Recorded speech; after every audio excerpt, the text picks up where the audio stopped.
সমস্ত উপস্থিতি, আজ মাহে রমজানের একটি বরকতপূর্ণ দিন, শুক্রবার। এই শুক্রবার আমরা একটি বিশেষ সময়ে, একটি বরকতপূর্ণ সময়, সেটা হচ্ছে নামাজের আগে খুতবার আগ মুহূর্তের সময়। এই সময়টাই যারা প্রথমে মসজিদে আসে, আল্লাহ সাল্লাল্লাহু আলাইহি ওয়াসাল্লাম বলেন, ওই ব্যক্তি একটা উট কুরবানি করা সওয়াব পেল। যে ব্যক্তি দ্বিতীয়ত আসে, সে একটি গরু কুরবানি করার সওয়াব পেল।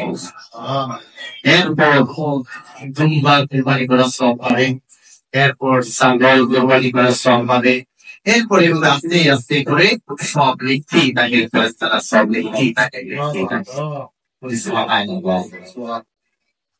তো এই শুক্রবারে, এক হচ্ছে শুক্রবারের বরকতপূর্ণ সময়, দ্বিতীয় হচ্ছে এই মুবারকপূর্ণ মাস রমজান মাস, সম্মানপূর্ণ মাস এই রমজান মাস।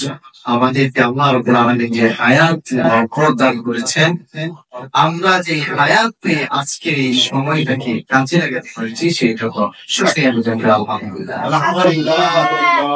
আপনারা সবাই কেমন আছেন? আলহামদুলিল্লাহ।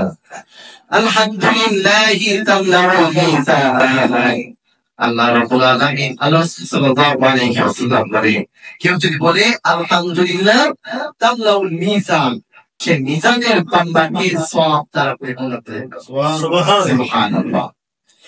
আল্লাহ রাসূল সাল্লাল্লাহু আলাইহি ওয়াসাল্লাম বলেন, কেউ যদি বলেন সুবহানাল্লাহি ওয়াল হামদুলিল্লাহ আও তামনাউ মা বাইনাস সামাওয়াতি ওয়াল আরদ, আকাশ এবং জমিনের মধ্যে যত জায়গা রয়েছে সব কিছু সওয়াব দ্বারা পূর্ণ করে দেওয়া হয়।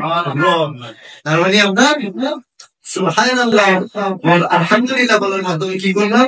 মিজানের পাল্লাকে সওয়াব দ্বারা পরিপূর্ণ করে দিলাম। আর সুবহানাল্লাহি ওয়াল হামদুলিল্লাহ বলার মাধ্যমে আমরা কি করলাম?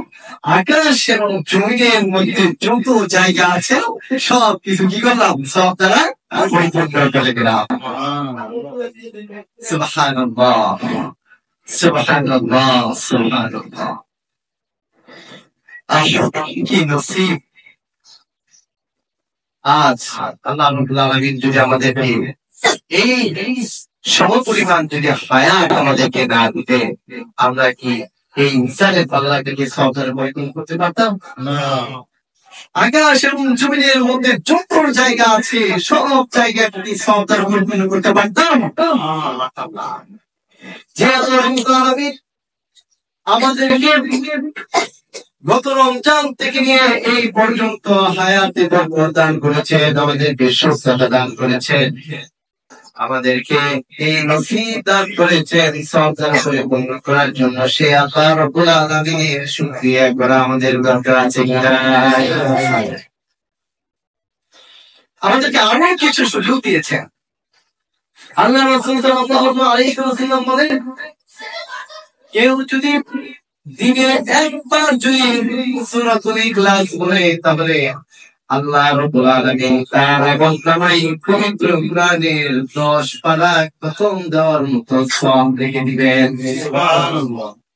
আর যদি কেউ দিনে 3 বার যদি সূরাতুল ইখলাস পাঠ করে, আল্লাহ রাব্বুল আলামিন তার আমলনামায় 1 খতম কোরআন পড়ার মতো সওয়াব রেখে দিবেন। সুবহানাল্লাহ। তাহলে আমরা কেন পড়ছি না সূরাতুল ইখলাস বেশি বেশি? কেন পড়ছি না? 3 বার ইখলাস পড়ে 1 কোরআন খতম পড়ার মতো সওয়াব পেয়ে যাবেন। বেশি বেশি করে সূরাতুল ইখলাস বেশি বেশি করে সওয়াব নেই। কারণ সময় থাকতেই কাজগুলো করতে হবে। সময় যখন চলে যাবে তখন আর লাভ হবে না। আল্লাহ রাব্বুল আলামিন বলেন, ইয়া ইবাদিয়াল্লাযীনা আমানু ইন্না আরদি ওয়াসিআতুন ফাইয়ায়া ফা'বুদুন। ইয়া ইবাদিয়াল্লাযীনা আমানু, হে আমার বান্দারা, হে আমার দাসরা যারা আমার প্রতি ঈমান এনেছো, ইয়া ইবাদিয়াল্লাযিনা আমানু ইন্না আরদি নিশ্চয় আমার পৃথিবী ওয়াসিআতুন প্রশস্ত। তাই ইয়া ফাবুদুন, সুতরাং তোমরা আমারই ইবাদত করো, আমারই বন্দেগী করো। যে সময়টা পাও এই সময়টাকে কাজে রাখো। কারণ কারণ হচ্ছে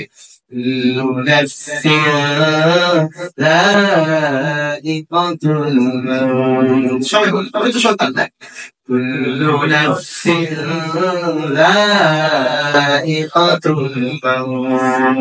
প্রত্যেক প্রাণীরই মৃত্যুর সুতরাং যেহেতু মৃত্যু হয়েই যাবে,